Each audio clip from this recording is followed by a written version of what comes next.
नमस्कार विद्यार्थी मित्रांनो, कालच्या लेक्चरमध्ये आपण क्लासिफिकेशन ऑफ डेटा बद्दल माहिती घेत होतो. क्लासिफिकेशन ऑफ डेटा बद्दल माहिती घेत असताना डेटा कोणकोणत्या पॅरामीटरनुसार किंवा कोणकोणता बेस वापरून किंवा त्याच्या मेथड्स, क्लासिफिकेशनच्या मेथड्स कोणकोणत्या आहेत हे आपण बघितलं. त्यानंतर डेटा प्रेझेंटेशन बद्दल आपण बघत होतो. How to present a data, data कोणत्या पद्धतीनं प्रेझेंट केला जाऊ शकतो ते आपण काल पाहिलेलं आहे. त्या प्रेझेंटेशन ऑफ अ डेटा पैकी दोन पद्धतीनं डेटा आपण प्रेझेंट करतो. एक जे असतं ते टॅब्युलर रिप्रेझेंटेशन किंवा tabular presentation of a data. ते टेबलच्या स्वरूपामध्ये आपण डेटा जर ऑर्गनाइज केला तर त्याला आपण टॅब्युलर रिप्रेझेंटेशन म्हणतो. म्हणजे वेगवेगळ्या प्रकारची जी फ्रिक्वेन्सी डिस्ट्रीब्युशन आपण काल पाहिलेली आहेत ते टॅब्युलर रिप्रेझेंटेशन मध्ये येतात. त्यालाच टॅब्युलर रिप्रेझेंटेशन किंवा tabular presentation of a data असं आपण म्हणतो. आता दुसऱ्या प्रकारचं जे प्रेझेंटेशन ऑफ डेटा असतं, दुसऱ्या पद्धतीनं त्याला आपण डायग्रॅमॅटिक रिप्रेझेंटेशन किंवा त्यालाच आपण graphical representation of a data म्हणतो. म्हणजे एखादा डेटा जो आहे तो टेबलच्या स्वरूपामध्ये जर प्रेझेंट केला तर तो तितका त्याचा इफेक्ट लॉंग लास्टिंग असत नाही. एका कंडेन्स फॉर्ममध्ये आणि लॉंग लास्टिंग इफेक्ट खूप काळ तुम्हाला लक्षात राहील डेटा, अशा पद्धतीनं डेटा प्रेझेंट करणं ही फार महत्त्वाची गोष्ट असते. त्यामुळं आपण जर समजा एखादा डेटा डायग्रॅमच्या फॉर्मॅटमध्ये जर प्रेझेंट केला, डायग्रॅम काढून किंवा ग्राफ काढून, तर आपल्याला तो चांगल्या पद्धतीनं समजतो. तसेच त्याचा इफेक्ट जास्त काळ राहतो. म्हणजे तो डेटा आपल्याला जास्त काळ लक्षात राहतो किंवा त्यातून जे काही नॉलेज आपल्याला मिळतं ते जास्त काळ आपल्या लक्षात राहतं. त्यामुळं डेटा प्रेझेंट करण्याचा दुसरा जो भाग आहे किंवा दुसरी जी पद्धत आहे त्याला आपण ग्राफिकल ऑर डायग्रॅमॅटिक रिप्रेझेंटेशन असं म्हणतो. मग त्यामध्ये बार डायग्रॅम्स म्हणजे simple bar diagram, multiple bar diagram अशा गोष्टी येतात. पाई चार्ट्स, त्यानंतर हिस्टोग्राम, त्यानंतर frequency curves, less than type ogive curve, greater than type ogive curve, हे त्यामध्ये ऑग्यू कर्व्स म्हणजे त्याला फ्रिक्वेन्सी कर्व असं म्हणतात. इत्यादी सगळ्या गोष्टी त्यामध्ये येत असतात. या सगळ्या गोष्टींचा अंतर्भाव ग्राफिकल किंवा डायग्रॅमॅटिक रिप्रेझेंटेशनमध्ये होत असतो. मग यामधलं टॅब्युलर रिप्रेझेंटेशन आपण बघितलं आहे. टॅब्युलर रिप्रेझेंटेशन जे आपण करतो डेटाचं म्हणजे फ्रिक्वेन्सी डिस्ट्रीब्युशनमध्ये, तर ते दोन प्रकारे आपण करतो, क्वालिटेटिव्ह आणि क्वांटिटेटिव्ह. क्वालिटेटिव्ह असेल तर सिंपल टेबल किंवा मॅनिफोल्ड टेबल आपण त्याला तयार करतो. आणि डेटा जर क्वांटिटेटिव्ह असेल तर तो अनग्रुप्ड, जर त्याचं फ्रिक्वेन्सी डिस्ट्रीब्युशन आपण तयार केलं तर त्याला डिस्क्रीट फ्रिक्वेन्सी डिस्ट्रीब्युशन किंवा अनग्रुप्ड फ्रिक्वेन्सी डिस्ट्रीब्युशन म्हणतात. आणि डेटा जर कंटिन्युअस टाईपमध्ये असेल तर त्याला ग्रुप्ड फ्रिक्वेन्सी डिस्ट्रीब्युशन किंवा कंटिन्युअस फ्रिक्वेन्सी डिस्ट्रीब्युशन असं म्हणतात.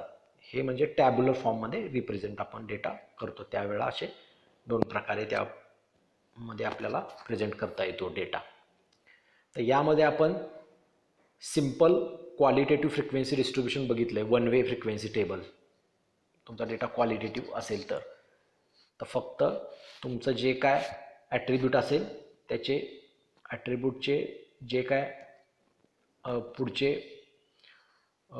कॅरेक्टरिस्टिक्स असतील, पजेसिंग, नॉन पजेसिंग किंवा काही अजून वेगळे असतील, त्यानुसार डेटा फक्त सिंपल मॅनरमध्ये ज्यावेळा तुम्ही लिहिता त्याच्या फ्रिक्वेन्सी, तर त्याला सिंपल क्वालिटेटिव्ह फ्रिक्वेन्सी डिस्ट्रीब्युशन असं म्हणतात. मॅनिफोल्ड म्हणजे तुमच्या एखाद्या ॲट्रिब्यूटचं किंवा अजून दुसऱ्या कुठल्या गोष्टीचं दोन प्रकारे किंवा दोन आणि दोनपेक्षा जास्त प्रकारे जर तुम्ही टेबल अरेंज केला त्याचा, तर त्याला मॅनिफोल्ड फ्रिक्वेन्सी डिस्ट्रीब्युशन किंवा मॅनिफोल्ड फ्रिक्वेन्सी टेबल असं म्हणतात. इथं दिला आहे त्या पद्धतीचा टेबल. एका बाजूला number of days of the week आणि caloric intake less than 2500, more than 2500 असे करणारे किती जण आहेत, that number of persons is the body of data. आतमधला जो नंबर जो आहे 4, 1, तर संडेला कॅलरी इंटेक 2500पेक्षा कमी असणारे किती जण, जास्त असणारे किती जण, असं त्याचा तो डेटा आहे. त्यानंतर अनग्रुप्ड क्वांटिटेटिव्ह फ्रिक्वेन्सी डिस्ट्रीब्युशन किंवा टेबल त्याला आपण म्हणतो. तर एका बाजूला तुमच्या व्हेरिएबलच्या व्हॅल्यू आणि त्याची फ्रिक्वेन्सी, म्हणजे इथं काय दिले, following listed on number of डिफेक्टिव्स observe each day over A period of 24 days in a manufacturing factory. म्हणजे एखाद्या ठराविक काळामध्ये नंबर ऑफ डिफेक्टिव्स आणि त्याचे नंबर ऑफ डेज, म्हणजे इतके नंबर ऑफ डिफेक्टिव्ह असणारे किंवा मॅन्युफॅक्चरिंग प्रोसेस चालू असताना इतके नंबर ऑफ डिफेक्टिव्ह झाले, तर असे किती दिवस आहेत त्याचा डेटा तो इथं दिला आहे. इथं तुमच्या डिफेक्टिव्ह म्हणजे तुमचं व्हेरिएबल आहे and that is has a discrete values, particular values with according to their frequency. So त्याला आपण अनग्रुप्ड क्वांटिटेटिव्ह फ्रिक्वेन्सी टेबल असं म्हणतो. नंतर नेक्स्ट जे आहे ते grouped quantitative frequency distribution table. हे आपण काल बघितलेलं आहे. त्यामध्ये क्लास, इंटरवल आणि फ्रिक्वेन्सी अशा टाईपमध्ये असतं, किंवा क्लासेस आणि फ्रिक्वेन्सी अशा टाईपमध्ये असतं. मग number designating to the class known as a class limits. Difference between the class limits is nothing but class interval किंवा क्लास विड्थ असं आपण त्याला म्हणतो. Lower class limit, upper class limit, या गोष्टी आपण काल पाहिलेले आहेत.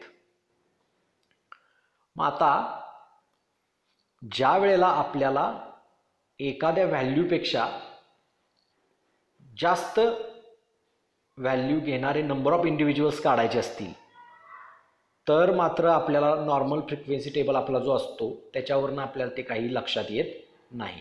त्यासाठी आपल्याला क्युम्युलेटिव्ह फ्रिक्वेन्सीचा आधार घ्यावा लागतो. हे आपलं काल राहिलं होतं, कारण आपण ज्या वेळा ग्राफिकल रिप्रेझेंटेशन करतो त्यावेळा आपल्याला ह्या क्युम्युलेटिव्ह फ्रिक्वेन्सीज लागतात, कारण आपण ज्या वेळा फ्रिक्वेन्सी कर्व काढतो त्यावेळा ह्या फ्रिक्वेन्सी आपल्याला लागत असतात. त्यामुळे क्युम्युलेटिव्ह फ्रिक्वेन्सी टेबल आपण कसा तयार करायचा, तर दोन प्रकारे क्युम्युलेटिव्ह फ्रिक्वेन्सी असतात. एक लेस दॅन क्युम्युलेटिव्ह फ्रिक्वेन्सी आणि ग्रेटर दॅन क्युम्युलेटिव्ह फ्रिक्वेन्सी. या क्युम्युलेटिव्ह फ्रिक्वेन्सी तुम्हाला नेमकं काय सांगतात, तर लेस दॅन क्युम्युलेटिव्ह फ्रिक्वेन्सी काय सांगते, तर तुमचे जे क्लासेस आहेत त्या क्लासचा जो अप्पर लिमिट आहे, कुठल्याही एखाद्या पर्टिक्युलर क्लासचा अप्पर लिमिट घ्या, तर त्या अप्पर लिमिटपेक्षा कमी व्हॅल्यू घेणारे नंबर ऑफ इंडिव्हिज्युअल्स किती आहेत याचं उत्तर तुम्हाला लेस दॅन क्युम्युलेटिव्ह फ्रिक्वेन्सीवरून मिळतं. म्हणजे आता इकडं आपले मार्क्सचा टेबल आहे, म्हणजे 5 ते 10, 10 ते 15 असे मार्क्स पडणारे विद्यार्थी किती आहेत असा तो टेबल आहे किंवा डेटा आहे. तर आपल्याला उत्तर पाहिजे असेल तर 30पेक्षा कमी मार्क्स, म्हणजे 30 आणि 30पेक्षा कमी मार्क्स असणारे विद्यार्थी किती आहेत, how many number of candidates are there who has secured the marks below 30, याचं उत्तर पाहिजे असेल तर आपल्याला आपल्या नुसत्या फ्रिक्वेन्सी टेबलवरून मिळत नाही. त्यासाठी आपल्याला ज्या फ्रिक्वेन्सीज लागतात त्याला क्युम्युलेटिव्ह फ्रिक्वेन्सी असं आपण म्हणतो.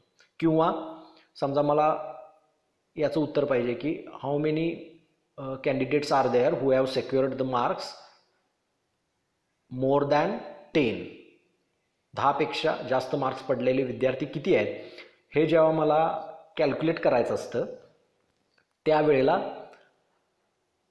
मला आपली जी नॉर्मल फ्रिक्वेन्सी टेबल आहे त्याच्यावरनं काही त्याचं आन्सर मिळत नाही. त्यासाठी मला क्युम्युलेटिव्ह फ्रिक्वेन्सीचा आधार घ्यावा लागतो. म्हणजे आता मी 2 प्रश्न जे उपस्थित केले, बिलो 30 किंवा लेस दॅन 30 किंवा मोर दॅन 10, ह्या प्रश्नांचं उत्तर काढायचं असेल, मोर दॅन 10 नंबर ऑफ इंडिव्हिज्युअल्स किंवा बिलो 30 नंबर ऑफ इंडिव्हिज्युअल्स, तर आपल्याला क्युम्युलेटिव्ह फ्रिक्वेन्सीचा आधार घ्यावा लागतो.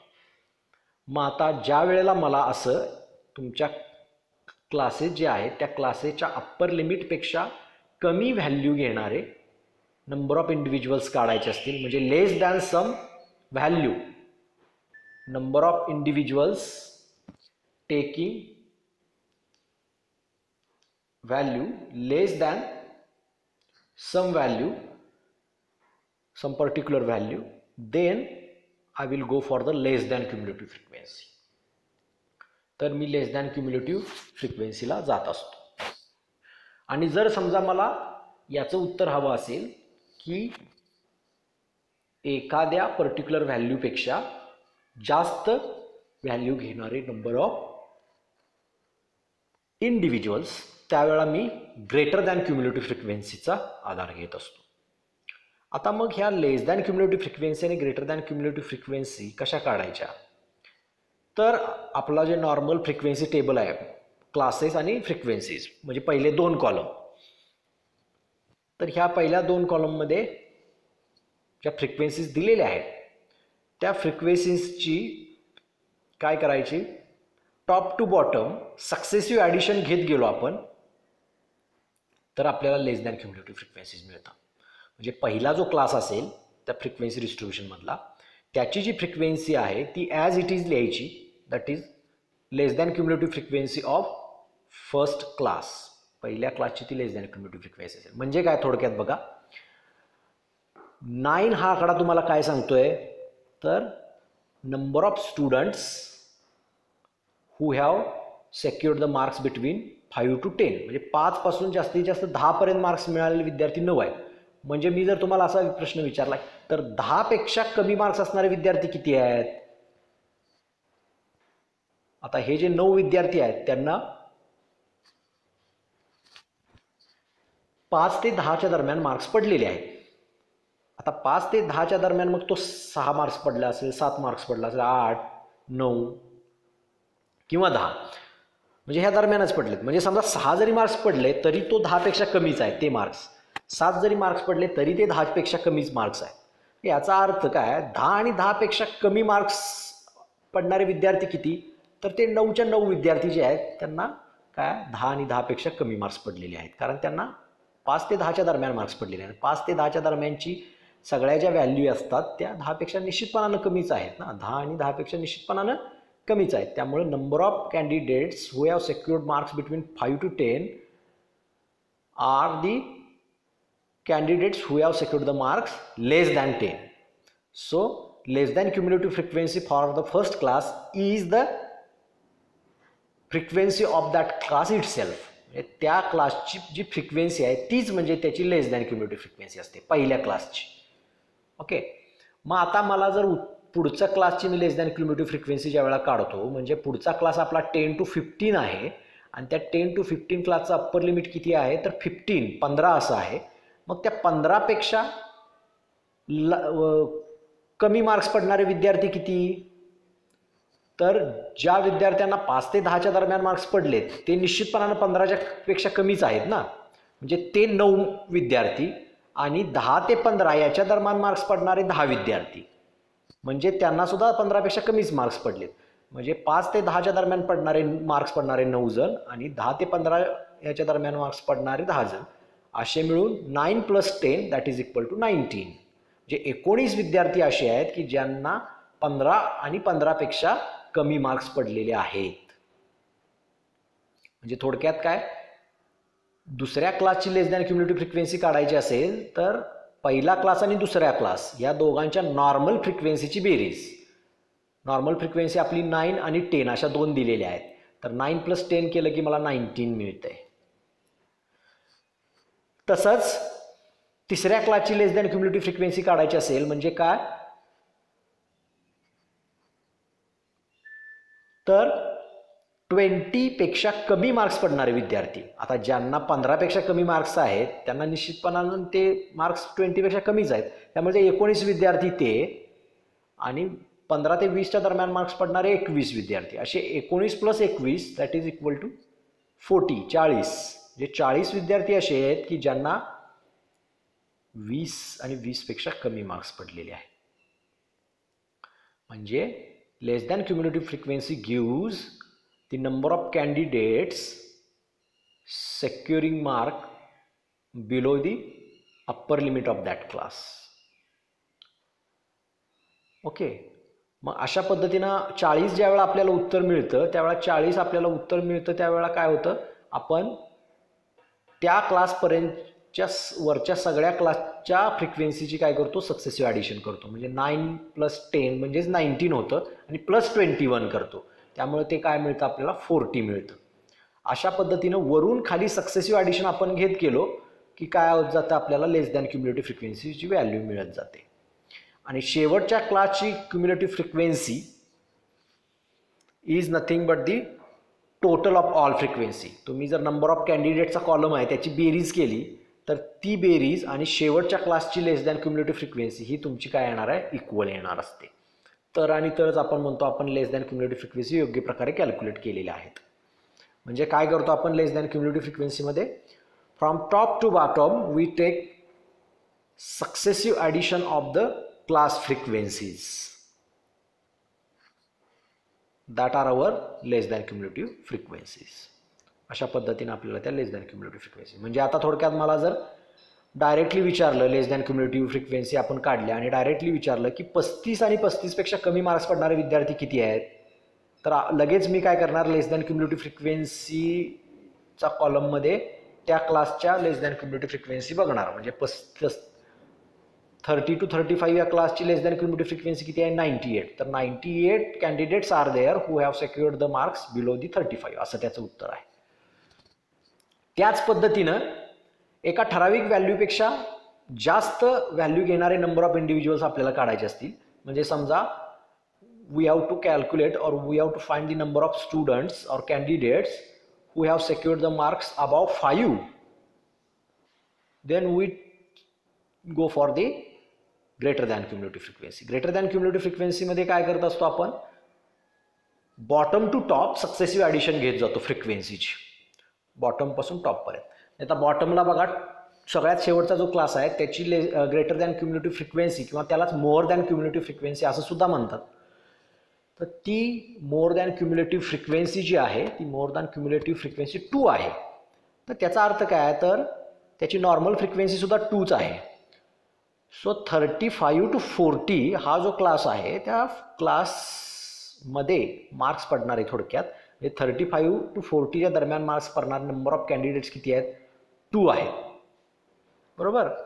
मग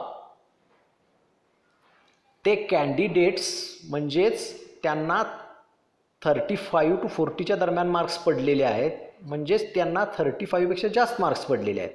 म्हणजे त्याला 39 इतके मार्क्स पडले तरी त्याचा अर्थ ते 35पेक्षा जास्तच आहेत मार्क्स. बरोबर. त्यामुळं शेवटच्या क्लासची जी मोर दॅन क्युम्युलेटिव्ह फ्रिक्वेन्सी असते किंवा ग्रेटर दॅन क्युम्युलेटिव्ह फ्रिक्वेन्सी असते ती म्हणजे itself the frequency of that class.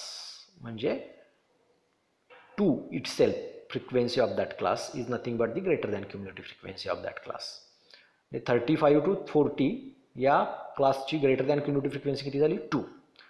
तसंच आता 30 to 35 या क्लासची ग्रेटर दॅन क्युम्युलेटिव्ह फ्रिक्वेन्सीचा अर्थ काय, तर 30पेक्षा जास्त मार्क्स पडणारे विद्यार्थी. म्हणजे ज्या लोकांना 35पेक्षा जास्त मार्क्स पडले तेच त्यांना निश्चितपणाने 30पेक्षा जास्त मार्क्स पडलेलेच आहेत. बरोबर. मग जर 30पेक्षा जास्त मार्क्स पडणारे विद्यार्थी काढायचे असेल तर 35पेक्षा जास्त मार्क्स पडणारे विद्यार्थी ते दोघं आहेतच, 2 विद्यार्थी, आणि 30 to 35च्या दरम्यान मार्क्स पडणारे 5 विद्यार्थी. असं 2 + 5 = 7. So there are 7 students who have secured the marks more than 30. 30पेक्षा जास्त मार्क्स मिळवणारे विद्यार्थी 7 आहेत. म्हणजे 35पेक्षा जास्त मार्क्स मिळवणारे 2 आणि 30 ते 35च्या दरम्यान मार्क्स मिळवणारे 5 जण, अशी मिळून 7 जण विद्यार्थी असे आहेत की ज्यांना 30पेक्षा जास्त मार्क्स पडलेले आहेत.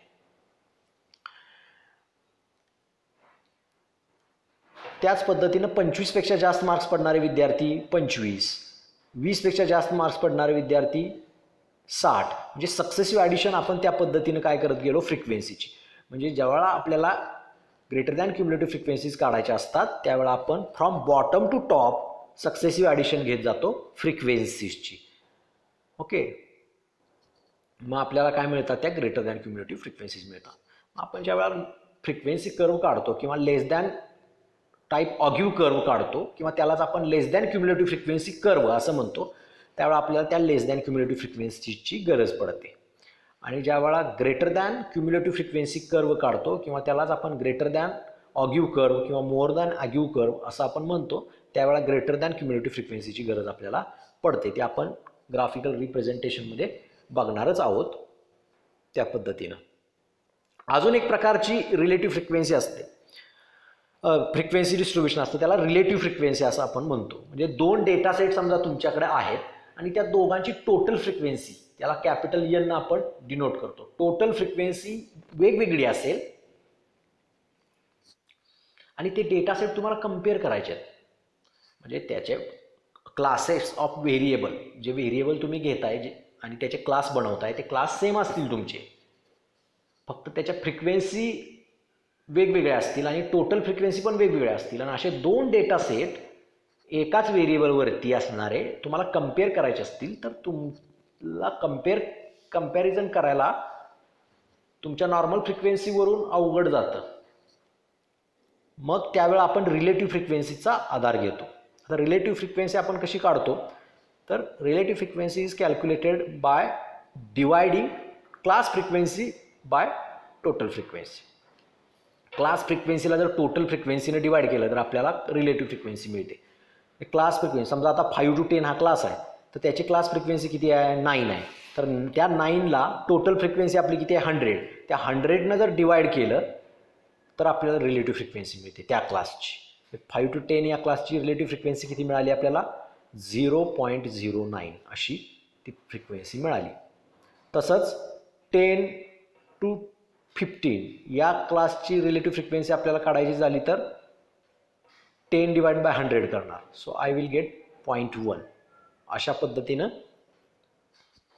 आपण रिलेटिव्ह फ्रिक्वेन्सी प्रत्येक क्लासची काढतो. काय करायचं, त्या क्लासची frequency divided by total frequency आणि ती त्याच्या पुढं रिलेटिव्ह फ्रिक्वेन्सीच्या कॉलममध्ये लिहायची. अशा पद्धतीनं आपल्याला सगळ्या रिलेटिव्ह फ्रिक्वेन्सीज मिळतील. आणि दुसरी गोष्ट म्हणजे काय, सगळ्या रिलेटिव्ह फ्रिक्वेन्सीची आपण बेरीज केली, त्या कॉलमची रिलेटिव्ह फ्रिक्वेन्सी या कॉलमची जर बेरीज केली तर दॅट इज इक्वल टू 1 येत असते. ती 1 जर आली नाही तर याचा अर्थ आपली रिलेटिव्ह फ्रिक्वेन्सी काढायला कुठेतरी चुकलेले आहे. ओके, तर total of relative frequencies is always equal to 1. हे लक्षात ठेवा. असं तुम्हाला MCQ मध्ये वगैरे क्वेश्चन एक्झाममध्ये विचारला जाऊ शकतो की sum of all the relative frequencies is equal to 1, 2, 0 अशा पद्धतीने तुम्हाला खाली ऑप्शन्स असतील. त्या पद्धतीनं तुम्ही ते करू शकता. ओके, हे क्लास लिमिट, क्लास इंटरवल वगैरे तुम्ही काल बघितलेला आहे. तुम्हाला काल मी शिकवलं क्लास मार्क कसा काढायचा, म्हणजे त्याला मिड पॉईंट वगैरे असं म्हटलं जातं. Okay, now next we are going to see the graphical representation of a data. आता आजपर्यंत आपण काय बघितलं, टॅब्युलर रिप्रेझेंटेशन बघितलं. म्हणजे ज्या टॅब्युलर रिप्रेझेंटेशन करत असताना आपल्याला काही फ्रिक्वेन्सीची गरज पडते, त्या फ्रिक्वेन्सी आपण आजच्या लेक्चरमध्ये पाहिल्या, काल आपण पाहिल्या नव्हत्या त्या. आता आपण graphical representation of a data कसं करतात ते आपण बघणार आहोत. आता त्यामध्ये आपण वरती बघितल्याप्रमाणे इंट्रोडक्शनमध्ये ग्राफिकल रिप्रेझेंटेशनमध्ये आपण काय करतो, बार डायग्रॅम काढतो, simple bar diagram, multiple bar diagram, त्यानंतर पाई चार्ट काढतो आपण, हिस्टोग्राम काढतो, ऑगिव्ह कर्व्स म्हणजे त्यालाच फ्रिक्वेन्सी कर्व्स वगैरे काढतो. अशा पद्धतीनं काय केला जातो, डेटा पिक्टोरियल फॉर्ममध्ये प्रेझेंट केला जातो. म्हणजे जेणेकरून तुम्हाला काय होईल, पडदिशी तो डेटा लक्षात येईल आणि that will remain your memory, in your memory for long time.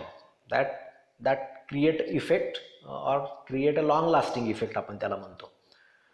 मग सिंपल बार डायग्रॅम त्यातली कशी काढायची, how to draw a simple bar diagram. तर बार डायग्रॅम म्हणजे काय नेमकं, the definition of bar diagram is representation of a statistical data by means of vertical bars whose height is a proportional to the frequency of the class or frequency of the data values is called bar diagram. म्हणजे vertical बारमध्ये तुमचा data जो आहे तो present करायचा आणि त्या बारची जी हाईट असते that proportional to the frequency of that data. मग बार डायग्रॅममध्ये काय काय गोष्टी येतात, तर एकतर ते रेक्टँग्युलर बार्स असतात आणि त्याची विड्थ जी असते प्रत्येक बारची ती इक्वल असते. Space between two consecutive bars must be same. दोन बारमधली जी स्पेस असते ती सुद्धा सेमच असते. Bars can be marked both vertically and horizontally, but normally we use vertical bars. म्हणजे तुम्ही ती बार डायग्रॅम हॉरिझॉन्टली किंवा व्हर्टिकली अशी दोन्ही पद्धतीनंही काय करू शकता, काढू शकता, मार्क करू शकता. The height of bar represents the frequency of the corresponding observation. ज्या ऑब्झर्वेशनसाठी आपण तो बार काढलेला आहे किंवा बार डायग्रॅम काढलेली आहे, तर त्या बारची हाईट म्हणजे त्या ऑब्झर्वेशनची किंवा जो काही क्लास असेल त्याची ती फ्रिक्वेन्सी असते. अशा पद्धतीनं आपली सिंपल बार डायग्रॅम काढली जाते. मग आपण काय करायचं, what are the steps in construction of bar diagram. कुठल्या पद्धतीनं कुठल्या स्टेप आपल्याला केल्या पाहिजेत बार डायग्रॅम काढत असताना. तर बघा, we have to draw two lines perpendicular to each other intersecting at origin. So ओरिजिनच्या ठिकाणी इंटरसेक्ट होणाऱ्या दोन बार लाईन आपण काढायच्या. तर हॉरिझॉन्टल लाईन जी असते त्याला आपण एक्स ॲक्सिस म्हणतो, व्हर्टिकल लाईन आहे त्याला वाय ॲक्सिस म्हणतो. मग आता अलॉंग एक्स ॲक्सिस आपण काय घ्यायचं, the along horizontal axis we choose uniform width of bars and uniform gap between the bars and write the name of the data item whose values are to be marked. X axis जो आहे horizontal axis त्याच्यावरती आपण काय करायचे, bars घ्यायचे with equal width आणि equal gap. Uniform त्याला gap म्हणूया आपण थोडक्यात. म्हणजे पहिल्या बारची जेवढी विड्थ आहे तेवढीच दुसऱ्या बारची विड्थ पाहिजे आणि पहिल्या आणि दुसऱ्या बारमध्ये जेवढा गॅप आहे तेवढाच दुसऱ्या आणि तिसऱ्या बारमध्ये पाहिजे किंवा सगळ्याच बारमध्ये पाहिजे. आणि काय करायचे, त्या बारच्या खाली जे आहेत त्या जे काय डेटाचे नेम्स आहेत किंवा जे क्लास आहेत ते आपण ते लिहू शकतो. शक्यतो डेटाची जी नावं आहेत ते आपण लिहू शकतो त्या बारच्या खाली किंवा लिहायची असतात. आणि along vertical axis we have to choose suitable scale in order to determine the heights of the bar for the given values. आणि फ्रिक्वेन्सी त्या वाय ॲक्सिसच्या अलॉंग आपल्याला घ्यायच्या आहेत, ज्या त्या क्लासच्या किंवा ज्या त्या ग्रुपच्या फ्रिक्वेन्सीज असतील त्या वाय ॲक्सिसच्या अलॉंग आपल्याला घ्याव्या लागतील. And we have to calculate the heights of the bar according to the scale chosen and draw the bars. जे काय स्केल आपण घेतलेला आहे त्यानुसार ज्या फ्रिक्वेन्सी असतील तुमच्या त्या क्लासच्या किंवा त्या ऑब्झर्वेशनच्या आयटेमच्या, तर त्या फ्रिक्वेन्सीच्या एवढा आपल्याला तो बार काय करावा लागेल, त्याची हाईट घ्यावी लागेल आणि आपल्याला त्या पद्धतीने ते बार्स काढावे लागतील. तर यामध्ये एक्झाम्पल 1 बघा मी घेतलेला आहे इथं बघा.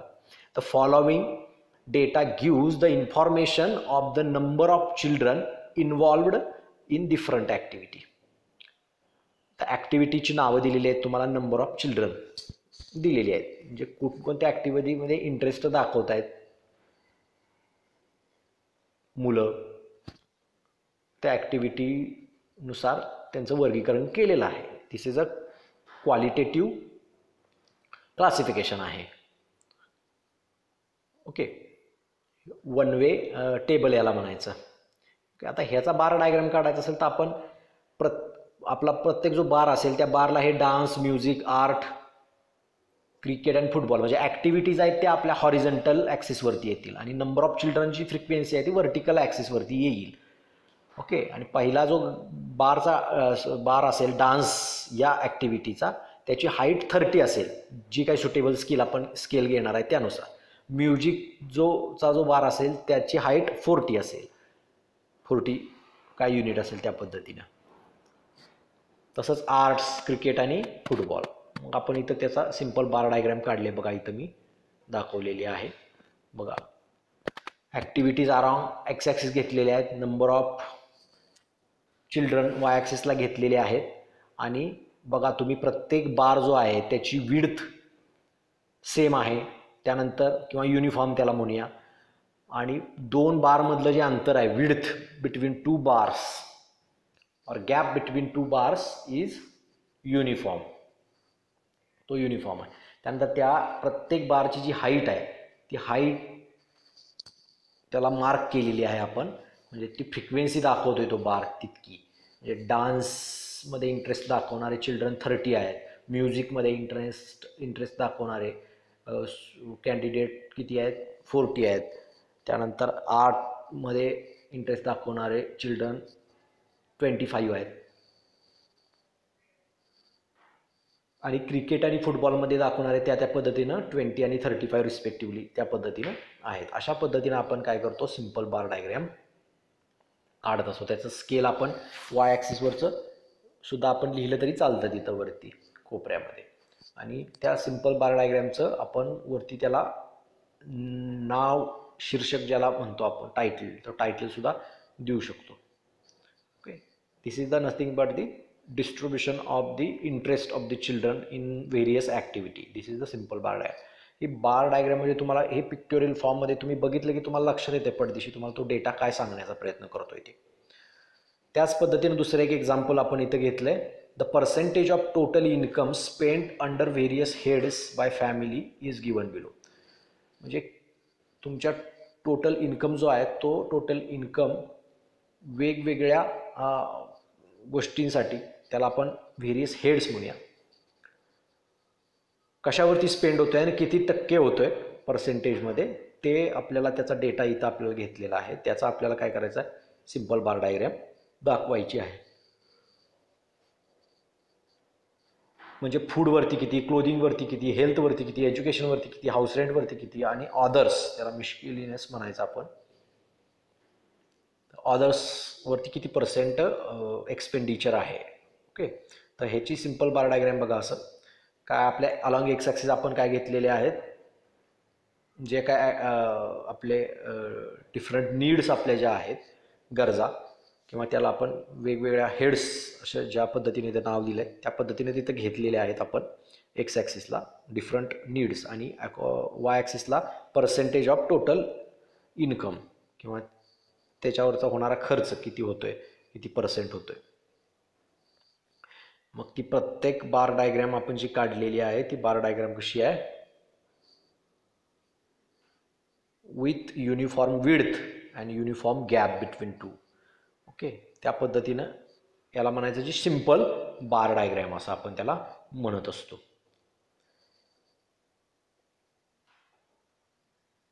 Okay, this is nothing but the simple bar diagram. त्यानंतर दुसरी जी डायग्राम असते त्याला आपण पाय चार्ट असं म्हणत असतो. पाय चार्ट हा जो असतो तो असा तुमच्या सर्कल शेपमध्ये असतो आणि त्या सर्कल शेपचे वेगवेगळे pieces shows the percentage of the particular things. ज्या काही थिंग्स आपल्याला ड्रॉ करायच्या आहेत त्याची पर्सेंटेज दाखवत असतो टोटलपैकी.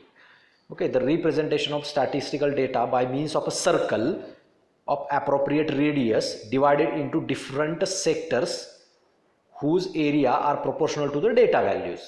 म्हणजे वेगवेगळ्या पीसेस जे असतात ते पीसेस काय असतात, are proportional to the data values. Data व्हॅल्यूजला ते प्रोपोर्शनमध्ये असतात, प्रोपोर्शनल असतात.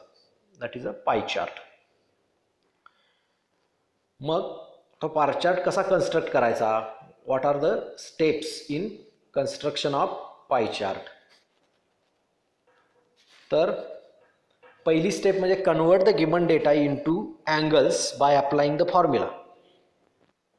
अँगल त्याचा आपल्याला काढावा लागतो कारण आपण सर्कल शेपमध्ये तो कॅल्क्युलेट करणार असतो. त्यामुळे सर्कलमधला कोणता भाग आपल्याला दाखवायचा आहे आणि त्याचा अँगल किती असणार, मग विथ रेडियससोबत किंवा जी काय आपण एक लाईन रेफरन्स लाईन कन्सिडर करू पहिली, रेफरन्स रेडियस, त्याच्यासोबत त्यानं किती अँगल केलेला असेल हे जर आपल्याला काढायचं असेल तर त्याचा अँगल आपल्याला आधी कॅल्क्युलेट करावा लागतो. Angle of the component is equal to value of component divide by total value into 360.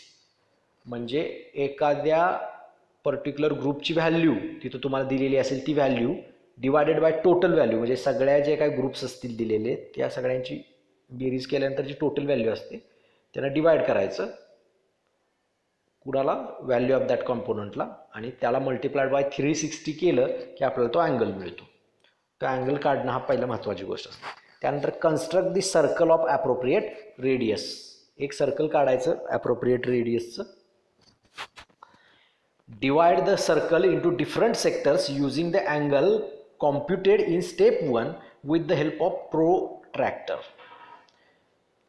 Protractor, त्याच्यानुसार आपण काय करतो, अँगल व्यवस्थित काढतो. म्हणजे एक रेडियस रेफरन्सला घ्यायची आणि त्या विथ दॅट रेडियस किती अँगल आहे त्या कॉम्पोनंटचा, असं प्रत्येक कॉम्पोनंटचे अँगल काय करत जायचे, काढत जायचे.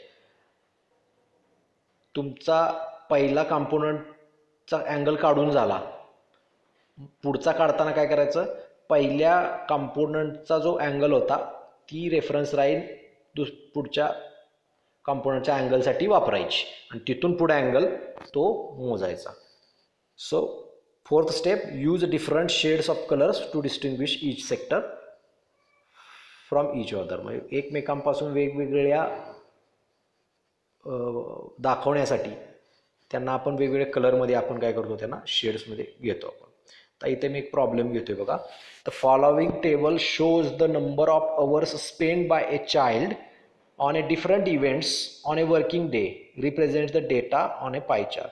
म्हणजे एखादा विद्यार्थी आहे तो काय करतो, दिवसामधले वर्किंग आवर जे आहेत त्याचे थोडक्यात, तर ते कुठल्या कुठल्या ॲक्टिव्हिटीजवरती किंवा इव्हेंट्सवरती तो खर्च करतोय, किती तास, त्याचा डेटा आहे तो. ॲक्टिव्हिटी इकडे दिले आणि नंबर ऑफ आवर्स दिलेत. म्हणजे स्कूलमध्ये तो 6 तास घालवतो, झोपण्यामध्ये तो 8 तास घालवतो, खेळण्यामध्ये तो 2 तास घालवतो, अभ्यास करण्यामध्ये 4 तास, टी व्ही बघण्यात 1 तास आणि इतर मिळून सगळे 3 तास. अशा पद्धतीनं ते हे होत आहेत, वेगवेगळे ॲक्टिव्हिटीज तुम्ही केलेले आहेत. त्यानंतर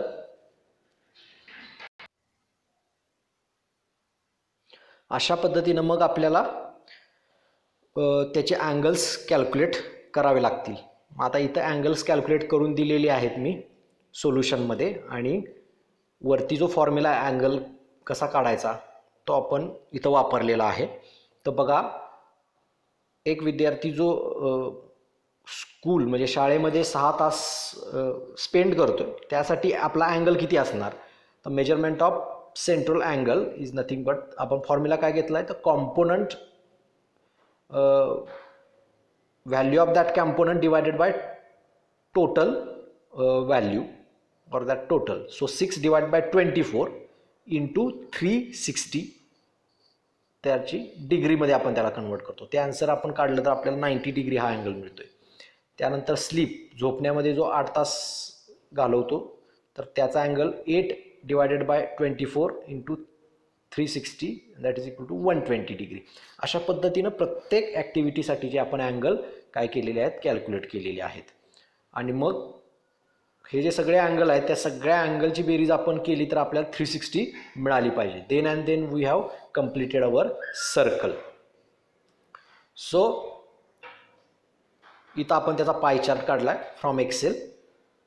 अशा पद्धतीने तो पाय चार्ट असेल. बघा, पहिली ॲक्टिव्हिटी स्कूलची आहे, स्कूलमध्ये तो 6 तास घालवते, त्याचा अँगल किती आहे तर 90 डिग्री हा ब्लू शेडमध्ये दाखवलेला आहे. म्हणजे रेफरन्स लाईन एक वापरली, त्या रेफरन्स लाईन्सपासून 90 डिग्रीचा अँगल आपण पकडला आणि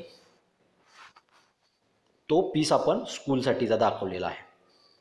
त्यानंतर ऑदर्ससाठी जो आपला किंवा स्लीपसाठी आपण म्हणूया, स्लीपसाठी जो आहे तो अँगल किती आपला आहे 120 डिग्री आपल्याला आलेला होता. तर सो स्लीपसाठीचा 120 डिग्री आपण अँगल कुठून मोजलेला आहे तर जी रेफरन्स लाईन होती पहिल्यांदा पकडलेली तिथून इकडं. त्यानंतर प्लेईंगसाठी जो अँगल आलेला आहे आपला 30 डिग्री, तर 30 डिग्रीची रेफरन्स लाईन 120 जी आहे 120 डिग्री संपल्यानंतर पुढचा अँगल 120 डिग्री संपल्यानंतर जी लाईन आहे ती रेफरन्स लाईन वापरली, तिथून 30 डिग्रीचा अँगल आपण कॅल्क्युलेट केला. मग जिथं 30 डिग्री संपतो तिथून पुढं ती लाईन रेफरन्सला पकडून 60 डिग्री अँगल आपण स्टडीसाठी घेतला आणि राहिलेला टी व्हीसाठी जो 15 डिग्रीचा त्या पद्धतीने घेतला आणि वेगवेगळ्या शेडनुसार आपण काय केलं पाय चार्ट. म्हणजे हा चार्ट बघितला की तुम्हाला पटदिशी लक्षात येतं आहे की तो किती पोर्शन तुमचा त्याच्यामध्ये स्पेंड होतोय त्या पद्धतीने. इथं आता अँगल फक्त लिहून दिलेले आहेत पीसचे त्या. हे कधी कधी एक्सेलमध्ये तुम्ही त्याच्या पर्सेंटेजसुद्धा तिथं लिहू शकता, किती पर्सेंट कॉम्पोनंटवरती त्या तो एकंदरीत त्या कॉम्पोनंटचं किती पर्सेंट भाग आहे त्या टोटलमध्ये. या पद्धतीने पर्सेंटेजसुद्धा त्या पीसेसच्या तुम्ही तिथं काढू शकता. Okay, now example 2, the favourite flavours of ice cream for the children in a locality are a given in the percentage as follow. Draw the pie chart to represent the given information. Vanilla flavours दिलेले आहेत, vanilla, strawberry, chocolate, केसर, पिस्ता and mango. आणि त्या flavours त्यांचे favourite असण्याचे percentage विद्यार्थ्यांची आपल्याला दिलेली आहे. तर 25%, 15%, 10%, 30%, 20%.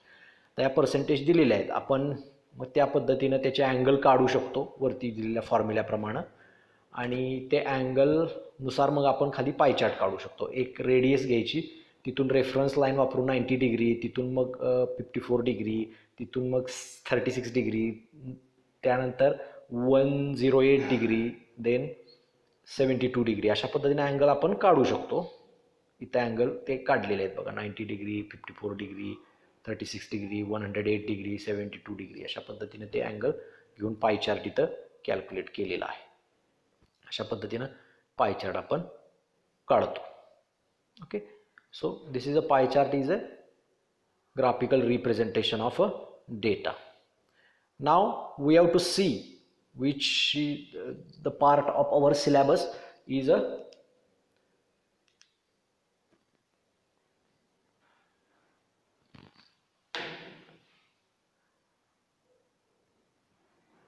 here simple bar diagram. We have seen that also. Now we can see the multiple bar diagrams also. Here the bar diagram, graphical representation of data. Bar diagram is here. Bar diagram of yield per hectare. So in this way we can draw a bar diagram. I have drawn with the help of Excel. We have seen the bar chart. I have just introducing some other examples related with this. Multiple bar diagram, which we have not studied still. आपण अजून multiple bar diagram बघितलेली नव्हती. Simple बार diagram मी तुम्हाला explain केली, त्यानंतर pie chart explain केलेला आहे. तर आता आपण मल्टिपल बार डायग्राम बघणार आहोत. तर मल्टिपल बार डायग्राममध्ये काय होतं, 2 व्हेरिएबल्स तुमचे असतात आणि 2 व्हेरिएबलसाठी आपल्याला एकत्रित बार डायग्राम कॅल्क्युलेट करायची असते. जी बार डायग्राम एकाला जोडून लगेच दुसरी बार डायग्राम येते. एक बार येतो नेट सेलचा, दुसरा बार येणार ऑपरेटिंग इन्कमचा बार येणार. आणि जो खाली तुमच्या बारचं लेबल आहे ते इयर जे आहे ते त्या पद्धतीनं सेमच येईल. आणि ती जर बार डायग्राम काढली अशा पद्धतीनं ती मल्टिपल बार डायग्राम येत असते. इथं बघा, ह्या निळ्या ज्या बार्स आहेत ते नेट सेल दाखवणारे बार आहेत आणि लालमध्ये जे बार दिलेले आहेत ते तुमचे ऑपरेटिंग इन्कम दाखवणारे बार्स आहेत. आणि तुमच्या खाली बेसला काय होतं, एक्स ॲक्सिसला तुम्ही इयर्स घेतलेले आहेत, वाय ॲक्सिसला त्याच्या व्हॅल्यूज घेतलेल्या आहेत. This is a multiple bar diagram. अशा तुम्ही मल्टिपल म्हणजे जितके व्हेरिएबल आहेत त्या व्हेरिएबलसाठी ती बार डायग्राम काढू शकता. त्या इयरच्या जे काय आहे त्यावर 3-4 बार डायग्राम एका वेळेला ॲडजेसंटली तुम्ही काढू शकता. फक्त काय असलं पाहिजे, प्रत्येक बारची विड्थ इक्वल असायला पाहिजे. आणि जे काय ॲडजेसंट बार आपण काढलेले आहेत, सगळ्या व्हेरिएबलचे बार संपल्यानंतर पुढच्या व्हेरिएबलचे बार ज्या वेळेला चालू होतात त्यावेळेला त्यातला जो गॅप आहे तो पण कसा असायला पाहिजे, सेम इक्वल असायला पाहिजे. तर आपण त्याला काय म्हणणार आहे, मल्टिपल बार डायग्राम. म्हणजे 2 बार डायग्राम सेपरेट न काढता एकाच पेजवरती काढायच्या. जेव्हा डेटा असा तुम्हाला सेम त्याचा बेस असतो त्यावेळेला एकाच तुम्ही ग्राफ पेपरवरती त्या बार डायग्राम काढू शकता. इथं अजून एक एक्झाम्पल मी जे घेतलं इथं पाय चार्टचं, ते बघा.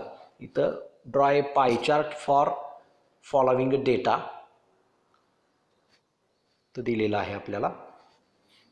आता हे त्या व्हॅल्यू दिलेल्या आहेत, म्हणजे sector and budget estimate in crore rupees. जे वेगवेगळे सेक्टर आहेत, agri and allied services, cooperation, irrigation and power, industry and mining, transport and communication, social science services, and others अशा पद्धतीचे ते सेक्टर आहेत. त्या सेक्टरवरती बजेटचं इस्टिमेट किती आहे ते आपण तिथं दिलेलं आहे. मग त्यासाठी आपल्याला पाय चार्ट काढायचं असेल तर त्याचे अँगल आपण त्या फॉर्म्युल्याप्रमाणे काढू शकतो सेपरेट, आणि नंतर मग एक रेडियस घेऊन ते तेवढ्या अँगलचे आपण पीसेस तयार करू शकतो. प्रत्येक आयटेमचा किंवा प्रत्येक सेक्टरचा जो अँगल आहे तेवढे अँगल काढून आपण आपलं टोटल 360 एरिया आहे तो डिवाइड करू शकतो प्रत्येक सेक्टरला त्या अँगलनुसार. मग आता हेच एक्सेलवरती मी काढलेलं आहे डायरेक्टली 3D डायग्रॅम आहे ही. तर त्याचा अँगल आता इथं काही दिला नाही, परंतु पर्सेंटेज जी आहे त्या सेक्टरची टोटलची जी पर्सेंटेज आहे ती इथं त्या पद्धतीने दिली आहे. त्याची नावं वगैरे इथं तुम्हाला दिसतील. म्हणजे इरिगेशन अँड पॉवर याचं जे बजेट आहे टोटल बजेटच्या 50% त्याला अलॉट झालेलं आहे. त्यानंतर सोशल सर्व्हिसेससाठी आहे जे 24% बजेट अलॉट झालेलं आहे. त्यानंतर ॲग्री अँड अलाइड सर्व्हिसेससाठी 16% बजेट टोटलच्या त्याला असाईन झालेलं आहे. त्यानंतर इंडस्ट्रीज अँड मायनिंगला 4% अलाय झालेलं आहे. त्यानंतर ट्रान्सपोर्ट अँड कम्युनिकेशनला 4%, देन कोऑपरेशनला 1%, ऑदर्सला 1% बजेट अलॉट झालेलं आहे. सो अशा पद्धतीनं हा बार डायग्रॅम पाय चार्ट जो आहे तो एक्सेलच्या MS एक्सेल जे कम्प्युटरमध्ये आपण वापरतो त्यानुसार त्याचा वापर करून काढलेला आहे. हा तुम्ही सिम्पल 2 डायमेन्शनमध्ये तुम्ही डायरेक्ट सर्कल काढून त्याचा रेडियस घेऊन अँगलवरती मागाशी जे मी कॅल्क्युलेट करून केले होते आपण मागच्या 2 एक्झाम्पलमध्ये त्या पद्धतीनं ते अँगल तुम्ही कॅल्क्युलेट करून त्या अँगल ज्या सेक्टरचा जितका अँगल असेल तेवढे पीसेस तुम्ही तयार करू शकता. आता हे इरिगेशन अँड पॉवरचा 50% काय त्याला अलॉट झालेला आहे बजेट. ह्याचा अर्थ 50% निम्म सेमी सर्कल पूर्ण त्याचं त्याला आलेला आहे. म्हणजे ह्याचा अर्थ त्याच्यासाठीचा जो अँगल तुम्ही कॅल्क्युलेट केला तर तो अँगल 180 डिग्री तुम्हाला मिळेल. सो 180 डिग्री अँगल म्हणजे तुमचा सेमी सर्कलचाच पार्ट सगळा पूर्ण तुम्हाला येईल. हे कॅल्क्युलेट करून बघा तुम्ही. हे तुमचा काय म्हणायचं एक होमवर्क म्हणून तुम्ही हे कॅल्क्युलेट करू शकताय. त्या पद्धतीनं अजून एका पद्धतीनं जर समजा बायवेरिएट डेटा असेल तर तो बायवेरिएट डेटा काय करतात स्कॅटर डायग्रॅमने रिप्रेझेंट करतात. म्हणजे 2 व्हेरिएबल आहे समजा एज ऑफ हजबंड आणि एज ऑफ वाईफ असा जो डेटा आहे तर तो डेटामध्ये काही रिलेशनशिप आहे का ही आपल्याला जर कॅल्क्युलेट करायची असते फक्त डायग्रॅम बघून त्यावेळेला आपण ती स्कॅटर डायग्रॅम काढतो. काय करायचे हे पेअर्ड ऑब्झर्वेशन्स आहेत 21 आणि 19, 25 आणि 20. हे काय करायचं ह्यातला age of husband X axis आणि एज ऑफ वाईफ वाय ॲक्सिसला अशा पद्धतीनं तुम्ही ते घ्यायचे आणि पॉईंट प्लॉट काय करायचा एज ऑफ हजबंड हा तुमचा एक्स कोऑर्डिनेट आणि एज ऑफ वाईफ हा वाय कोऑर्डिनेट असा घेऊन पॉईंट प्लॉट करायचे ग्राफ पेपरवरती. म्हणजे एक्सचा एक पॉईंट आणि वायचा एक पॉईंट असे पॉईंट प्लॉट केल्यानंतर जी डायग्रॅम तयार होईल त्याला आपण स्कॅटर डायग्रॅम म्हणतो. अशा पद्धतीने ही स्कॅटर डायग्रॅम ज्यावेळेला आपण कोरिलेशन शिकणार आहोत त्यात हा स्कॅटर डायग्रामचा तुम्हाला संदर्भ येईल. अशा पद्धतीनं स्कॅटर डायग्रामसुद्धा काढली जाते. So in this way we can calculate the scatter diagram and we can present the data in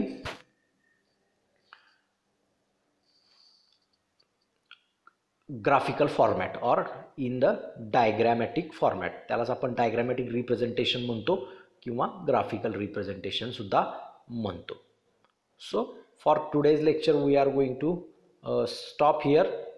In the next lecture we can see some other graphical representations like histogram, how to calculate a histogram, which is the method of constructing it, then how to draw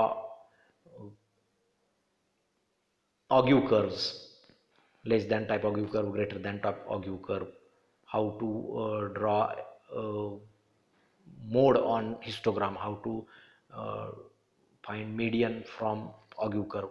This part we will see in next lecture. So for today, thank you.